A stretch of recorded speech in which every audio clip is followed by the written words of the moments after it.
All right, our first player here from the offense, Austin Allen.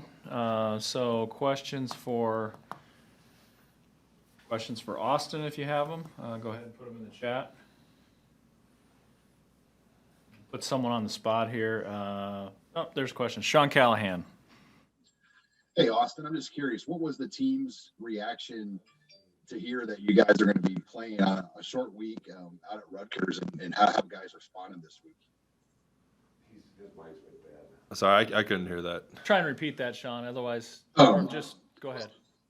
Austin, what was the team's reaction just hearing that you guys are going to play on a short week at Rutgers, and how have the guys responded having to get back to work so quick with a long road trip ahead?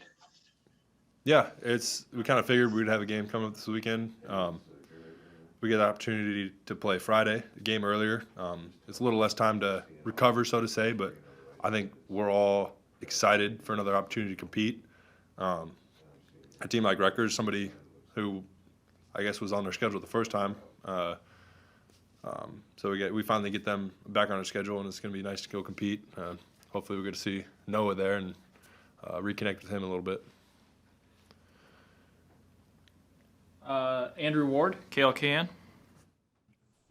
Yeah, Austin, I was going to ask you about Noah. Just have you had a chance to talk to him at all this season? Have you looked at his numbers, and just what have you seen from him so far? And how excited are you to have the chance to compete against him, hopefully if he gets to play here? Yeah, I mean, Noah's still one of my best friends. I've played basketball with him since middle school. We've been on the same team, same AAU teams, and we talk every week. I mean, it's not just because he went to another school, it's not like I'm going to just completely put him off to the side. He's still one of my good friends. We chat football all the time. He's been doing great things at Rutgers. He's been balling out, and that's good for him because he's an athlete. I mean, I think he deserved in a lot of ways to be an athlete somewhere. We had 3 great quarterbacks here competing for the job. Noah went on to Rutgers, and he's doing great things for them, so it was good to see. Parker Gabriel, Journal-Star. Hey, Austin. Scott, after the game, talked about consistency and just needing more of it in general. What goes into developing that, and where do you think you guys as an offense are in the process of trying to develop consistency? Consistency, I mean, that comes with repetitions. We get a lot during the week, and a week like this, which shortened up, we gotta take a little extra time in the meeting rooms, little extra time walking through in the afternoons, just walking through the game plan. It takes a little extra time on your free time in a week like this to go over what we need to get accomplished in a short week. But when it comes to consistency in the games, getting yourself mentally in the right place to go, that's where we need to get a little bit better at, I think, leading up to the game. Brian Christopherson. Hey, Austin, were you surprised by Saturday's game? Because Scott said you guys practiced really well. I mean, what did you think of just sort of the disconnect between having really good practices and maybe not the performance you wanted? Yeah, I feel like that happens sometimes. You have a great week of practice, and sometimes things just don't come together on Saturday.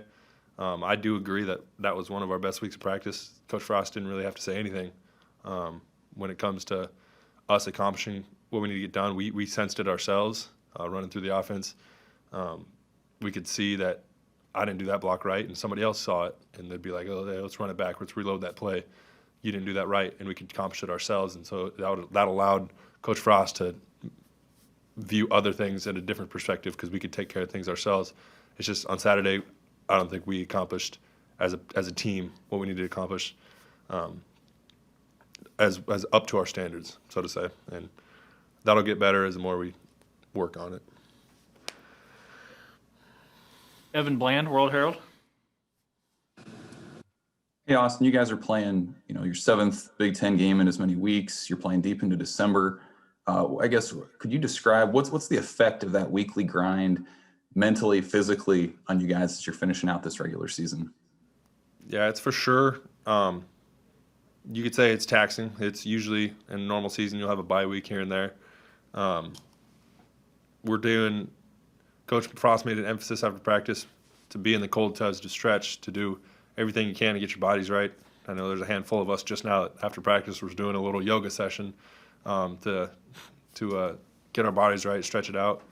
That was my first time ever doing that, and that was I'll be doing that here again soon. But it was a big emphasis after practice to take care of our bodies, because it is week 7, 8. I don't even know what game it is now, but it's deep into the season with no break, so to say. So the emphasis on taking care of our bodies is at an all-time high.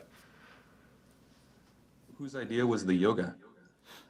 It was actually Travis. Travis got together with the trainer last week, and the trainer walked him through it, and he said, "You need to try this." I mean, it got me right, and I said, "Okay, I've never done it before, but I'll give it a shot." And I did, and my body feels great right now. Sam McEwen, World Herald. Hey, Austin. Why do you think you guys have struggled in the second halves of games this season? I don't know. I mean, I don't know if there's a rhyme or reason. It's football. Sometimes things just don't go your way. I mean, the consistency we need as an entire offense needs to continue through the whole game. We need to execute from play 1 to play 70. It needs to happen through the whole game, and sometimes I think in the second half, just that lapses a little bit, and that's on us as leaders to try and make sure that doesn't happen ever again here at Nebraska. You've been really insightful and thoughtful over the years just about where the team is in terms of its, mental approach to the game. How do you think in that way, specifically as it relates to you guys win a game, play pretty well at Purdue, and then don't play as well the week after? That happened earlier this season too with Illinois. So in 2 home games that you guys had after wins, you weren't able to follow them up. Why do you think that is, and where do you guys need to get better in that in terms of the mental approach? Yeah, I think this year it's just a coincidence. We didn't play necessarily as good after a win. I mean, there's a lot of guys that were in the staff 2 years ago. At the end of the season, we won 4 straight games. I mean, it's not necessarily that I think we were just coasting after a win. I think it's just we didn't execute as well as the game after, and that needs to be taken care of as leaders. And I mean, we've seen it happen before. We can win consecutive games in a row. We just need to continue on our execution path. Thank you. A couple more quick ones for Austin. Steve Sipple, Journal-Star. Kind of piggybacking on Sam's question, Austin, how close do you think this offense is to maximizing? How close to fulfilling its potential do you think this offense is right now in game 8 coming up? It's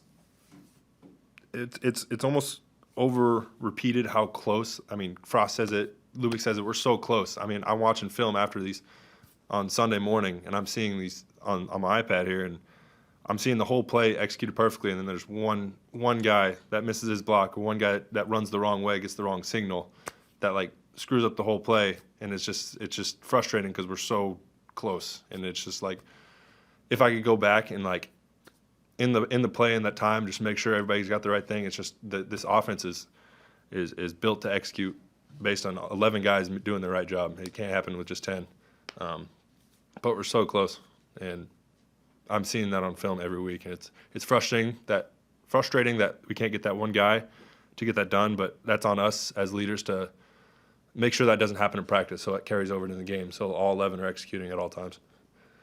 On the bright side, you did get your first touchdown. What was that play like? What's that feel like? I mean, how much of an achievement do you feel like that is for you? Yeah, we always joked in the tight end room that I was a little cursed about getting a touchdown. 2 years ago, we ran a trick play, and the ball was underthrown. Last year, we had many opportunities, just didn't get the job done. And last week, I'm tripping over my own feet on a wide-open score. And we always said it was cursed a little bit. So once I saw that play call in the red zone and the defensive look, I knew I was probably going to score here, and the curse was going to be broken, so to say. But it was a blessing. I finally got the opportunity to get in the end zone. Hopefully there's many more to come. We'll Thank finish, you, Austin. and we'll finish up Austin with Kevin Suits, 10-11. Austin, with this being the last game, is there an element of you guys in the offensive room just begging your coaches to really unload the playbook and throw a bunch of things maybe that we haven't seen so far this season?